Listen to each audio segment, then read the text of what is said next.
Subscribe कीजिए आपके अपने YouTube channel education for CBSE को और बेल आइकन को दबाइए ऐसे ही वीडियोस देखने के लिए। तो आ गए यहाँ अब तो प्यारे बच्चों, आज के इस वीडियो में हम लोग क्या बात करने वाले हैं। आज की इस वीडियो में हम लोग बात करने वाले हैं क्लास 8 जियोग्राफी का चैप्टर नंबर 5 जिसका नाम है इंडस्ट्रीज। प्यारे बच्चों, इंडस्ट्री सुनकर आपके मन में क्या आता है? देखिए प्यारे बच्चों, जो इंडस्ट्री होती है वो हम लोग सुनते हैं तो हमें पता चलता है जैसे कोई फैक्ट्रीज हो गई, कोई कारखाना हो गया, जहाँ पे कोई भी चीज़ बनती हो। ठीक, तो आप लोग सही सोचते हैं। ऐसी कोई जगह प्यारे बच्चों, ऐसी कोई जगह जहाँ पे इकोनॉमिकली कोई भी चीज़ का प्रोडक्शन होता है जिससे कोई फ़ायदा हो, छोटा मोटा फ़ायदा नहीं, थोड़ा बड़ा फ़ायदा हो, उसी को प्यारे बच्चों हम लोग क्या कहते हैं? इंडस्ट्री।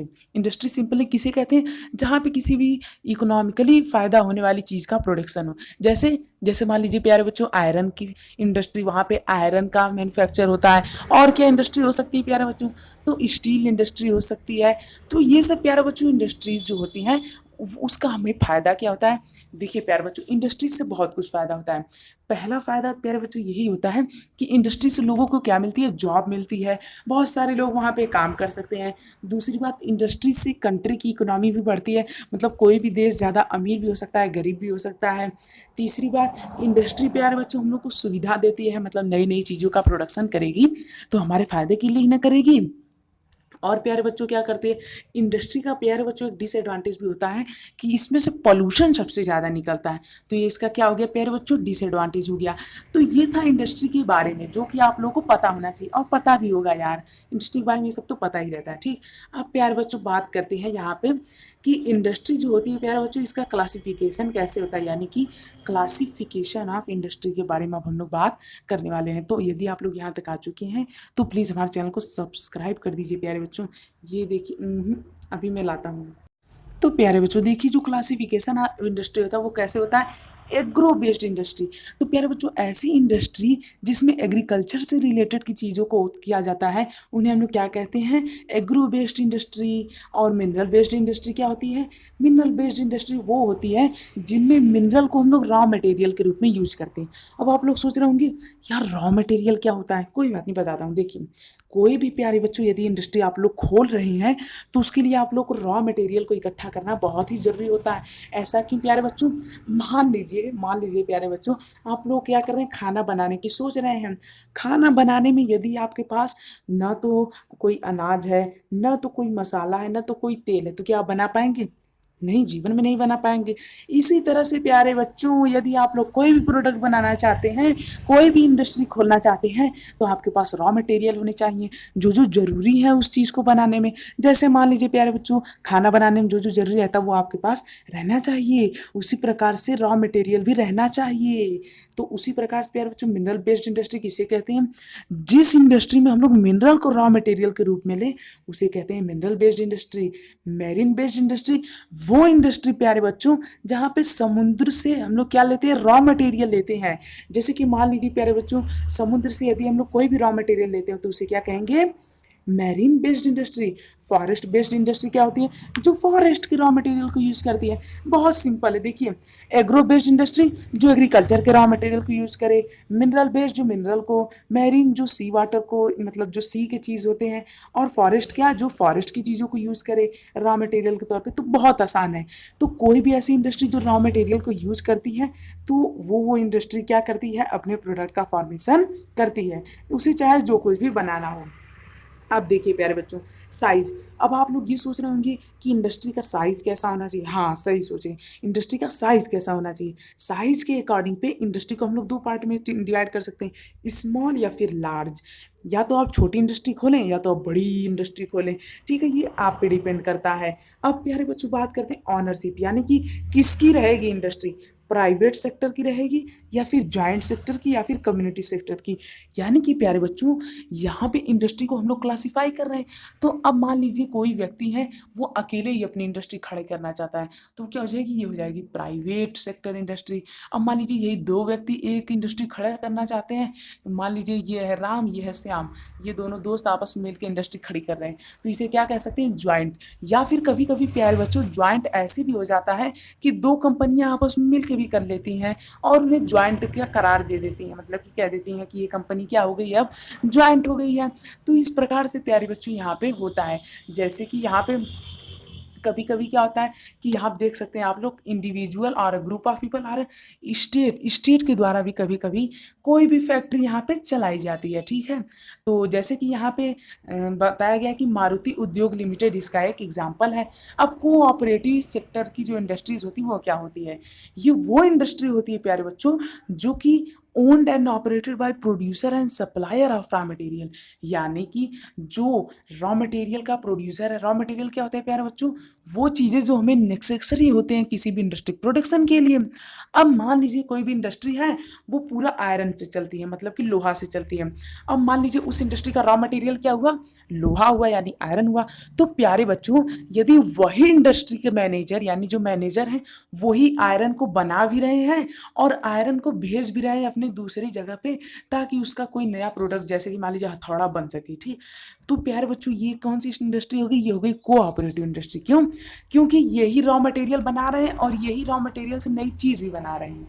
मतलब कि प्यारे बच्चों कोई ऐसी इंडस्ट्री जिसमें रॉ मटेरियल भी खुद ही बनाए, रॉ मटेरियल यानी सब्जी में सब्जी भी हम खुद ही बना रहे हैं और मसाला भी हम खुद ही बना रहे हैं, तो वो वाली हमारी इंडस्ट्री कैसी हो जाएगी, वो वाली प्यारे बच्चों हमारी इंडस्ट्री हो जाएगी कोऑपरेटिव सेक्टर की इंडस्ट्री। तो प्यारे बच्चों अब हम लोग बात करेंगे कि कौन कौन से ऐसे फैक्टर होते हैं जो कि इंडस्ट्रीज के लोकेशन को डिटरमाइन करते हैं। अब प्यारे बच्चों ऐसा नहीं होता है कि आपको एक फैक्ट्री खोलनी है तो आप लोग बस ऐसे ही कहीं भी खोल ले, नहीं, उसके लिए हमें कुछ फैक्टर को भी देखना होता है। कि जैसे मान लीजिए मैंने इंडस्ट्री, मान लीजिए कोई गाँव है, मैंने यहीं पर इंडस्ट्री खोल दी, तो यहाँ पर लोग विरोध करेंगे कि यहाँ पॉल्यूशन हो रहा है, ये बात वो बात। और कभी कभी ऐसा होता है गाँव में मैंने इंडस्ट्री खोल ली मान लीजिए हीरे की, तो हीरा तो गाँव में कोई खरीद नहीं पाएगा, तो मुझे ऐसे इलाके में खोलनी चाहिए जहाँ पे कोई इसे खरीद भी सके। और इसी के साथ साथ मुझे अपने पोल्यूशन को भी निकालने के लिए कोई जगह चाहिए। इसी के साथ साथ मैं अपने देश विदेश में ट्रांसपोर्ट करने के लिए भी कोई अच्छा जगह चाहिए। तो कुल मिला जुला करके प्यारे बच्चों हमें इंडस्ट्री खोलते समय बहुत चीज़ों का ध्यान रखना चाहिए।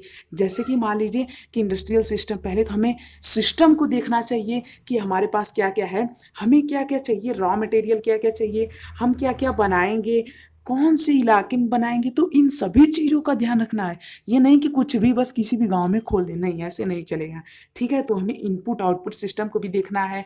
जैसे कि मान लीजिए कि रॉ मटेरियल है और हाँ लेबर को भी हमें देखना है। हम ये चाहेंगे कि मान लीजिए हम कोई फैक्ट्री खोलना चाहते हैं तो हम ये चाहेंगे कि हमें कम दाम में ज़्यादा से ज़्यादा लेबर मिल जाए।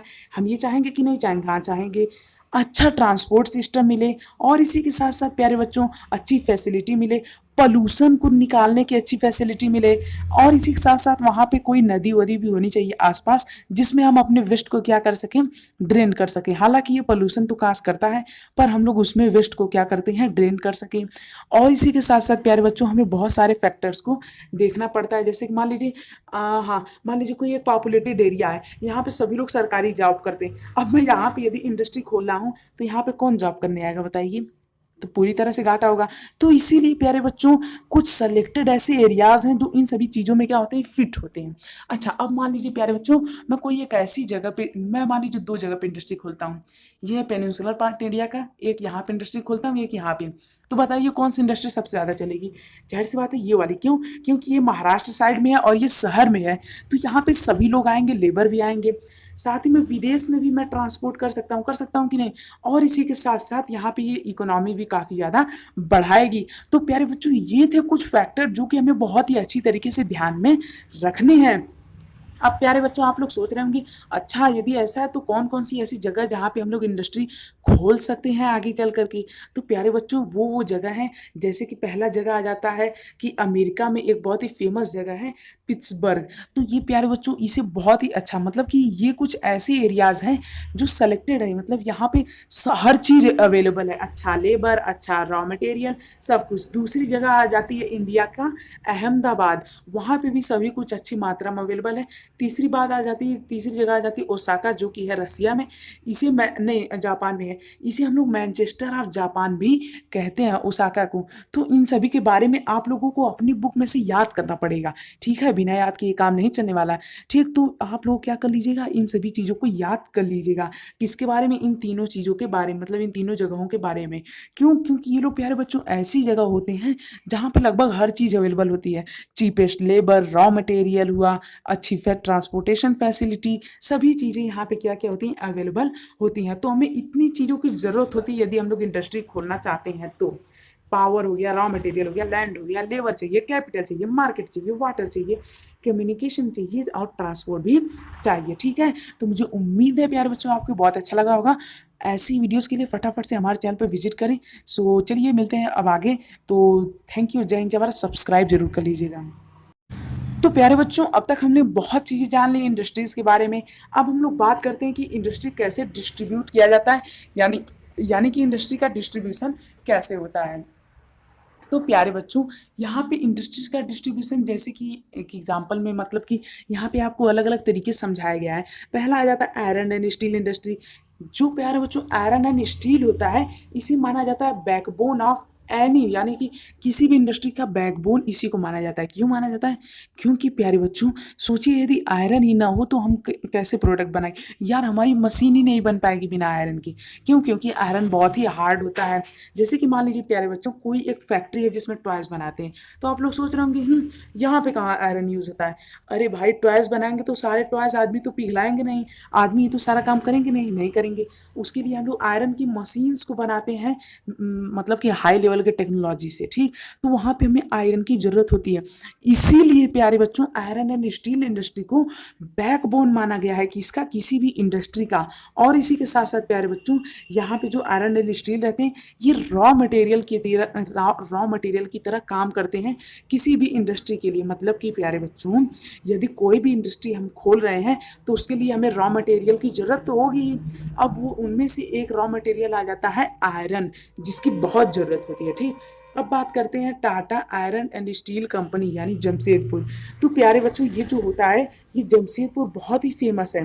ये 1947 से भी पहले ये इंडस्ट्री खुली थी। कौन सी? टिस्को, यानी कि टाटा आयरन स्टील कंपनी। तो प्यारे बच्चों, ये जो है, ये कौन सी कंपनी है? ये प्राइवेट सेक्टर की कंपनी है। क्यों? क्योंकि इसे टाटा जो है, रतन टाटा, वो खुद इसे ऑनरशिप है इसके। ठीक, और इसके बाद ये जियोग्राफिकली जो जमशेदपुर है, वो most conveniently situated iron and steel centre in the country. देखा आपने, दिमाग प्यारे बच्चों, इंडस्ट्री उसी की ग्रो करती है जो अच्छा दिमाग लगा लेता है। तो यहाँ पे जो यहाँ के इसके ऑनर हैं, वो एक ऐसी जगह इस इंडस्ट्री को सेट किए हैं, उसका नाम था जमशेदपुर। और ये सबसे फिट जगह मानी जाती है यहाँ, यानी कि यहाँ पे इन्हें लेबर भी मिल जाएंगे, वेस्ट को भी निकाल सकते हैं। इसी के साथ साथ प्यारे बच्चों, यहाँ पे अपने जिस प्रोडक्ट को भी चाहे उस प्रोडक्ट को लॉन्च भी कर सकते हैं, और भी बहुत सारे एडवांटेजेस इन्हें इस जगह पे मिल जाते हैं। तो देखा प्यारे बच्चों, इस तरह से इंडस्ट्री खोलते हैं। ये नहीं कि जहाँ मन वहाँ अपनी मनमर्जी करके इंडस्ट्री खोल लें। तो इंडस्ट्री खोलने में भी हमें कई सारे फैक्टर्स को क्या करना होता है प्यारे बच्चों, चेक करना होता है। ठीक, तो इसके बारे में आप लोग अपने से भी एक बार जरूर से पढ़ लीजिएगा। ये आप लोगों को दिखाया गया है कि आयरन एंड स्टील कंपनी जो है जमशेदपुर में, देख लीजिए, इसका अच्छा सा ट्रांसपोर्ट सिस्टम भी है। मतलब यहाँ पे रेलवे है, रोड है, तो अच्छा सा ट्रांसपोर्ट सिस्टम है कि नहीं? हाँ है। यहाँ पे देखिए नदी भी है, यहाँ पे ये लोग चाहें तो अपने वेस्ट को क्या कर सकें, एक्सक्रीट कर सकें। और इसके साथ साथ प्यारे बच्चों, दूसरे जगह भी अपना ट्रेड फैला सकते हैं। ठीक, तो इस तरह से ये लोकेशन जो है प्यारे बच्चों, ये बहुत सेंट्रल लोकेशन मानी जाती है। और कंपनी का सक्सेस होने का राज भी यही है। अब यहाँ प्यारे बच्चों बताया जाता है कॉटन टेक्सटाइल इंडस्ट्री के बारे में। कॉटन टेक्सटाइल इंडस्ट्री प्यारे बच्चों क्या होती है? वो इंडस्ट्री जहाँ पे टेक्सटाइल का प्रोडक्शन हो, जाहिर सी बात है, तो उसे हम लोग क्या कहते हैं? कॉटन टेक्सटाइल इंडस्ट्री कहते हैं। तो इसी प्रकार की बहुत सारी इंडस्ट्री आप लोग के बुक में दिया हुआ है, उसे आप लोग एक बार जरूर से पढ़ लीजिएगा। ठीक, और वो सब चीज़ें आप लोग को याद करनी है। ठीक, तो जैसे कि यहाँ पे कॉटन टेक्सटाइल इंडस्ट्री है, तो यहाँ पे क्या होता है, यहाँ पे क्लॉथ वगैरह क्या किए जाते हैं, बनाए जाते हैं।